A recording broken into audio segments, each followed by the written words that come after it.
Well, there seems to be some cautious optimism about both the Senate and House votes on this deficit reduction deal. There is some broad agreement that nobody is completely satisfied. The Tea Party, of course, was a big mover in the budget debate. We're joined now by Senator Rand Paul to find out a little bit more in terms of Monday morning quarterbacking about how the Tea Party has fared here. Senator, welcome. How would you assess this agreement in terms of what the Tea Party fought for and what this deal has wound up to be?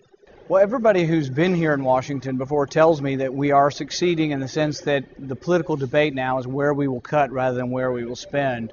And I think we are winning the political debate. I don't think we're yet winning the legislative debate from my point of view.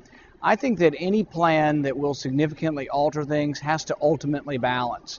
Maybe not this year, maybe not next year, but I think within about a 7 to 8 year period, it's not too much to ask government to balance its budget. What falls short specifically in this plan? Well, this plan won't ever balance. And in fact, this plan has caps, but they're less than Ryan's caps.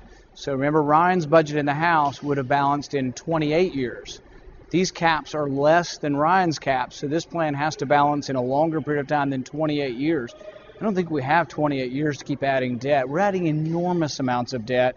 And, you know, the talk is not over what the debt ceiling will be on August 2nd. The talk is, will the proposal be enough to satisfy the ratings agencies that we're really serious about budget reform? What is your vote going to be on this plan? I can't vote for it because the budget never balances. Also a little concerned that we're giving the ability to raise the debt ceiling to the president. You've heard about this complicated parliamentary thing where the president gets to raise it and we have to disapprove of it. And so we're lowering the threshold in the Senate from usually you need 60 votes to pass something. Now you'll only need 34 votes to raise the debt ceiling. Now it's not forever, it's only for 2 times. But I'm fearful that it sets a precedent that from here on out we'll only need 34 votes to raise the debt ceiling. And I think we've had a good debate over this. Some people don't like debate. This has been good for the country to have this debate. Do you think that the Tea Party overplayed its hand in the debate? I think we did the most we could through the debate. We don't have a majority of either party, but we have a loud voice. And I think we did a good job of directing the debate. And I think if you interviewed the public and said, should we balance our budget? I think you'll find 75% Republican, Democrat, Independent think we should. We have a plan called the penny plan. Cuts 1 penny out of every dollar for 6 years and balances the budget. When you ask the American public and you say, do you think we could cut 1 penny out of every dollar of federal spending? Most people would say yes, and that's not that unreasonable of a position. We talked with Congressman Allen West earlier today, Tea Party Republican on the House side who's going to vote for the plan, and he said there's a need for compromise at this point. Do you agree that there has been so much wrangling here, and this has not been the most pleasant debate, that maybe it's time for everyone just to meet halfway, get this done? You raised the concern that Wall Street is feeling, and that's what's happening in terms of a possible downgrade. I think Wall Street is, but I don't think Wall Street's paying that much attention to August 2nd. I think everybody thinks the debt ceiling is going to go up. I think what Wall Street and the rating agencies are looking is long term.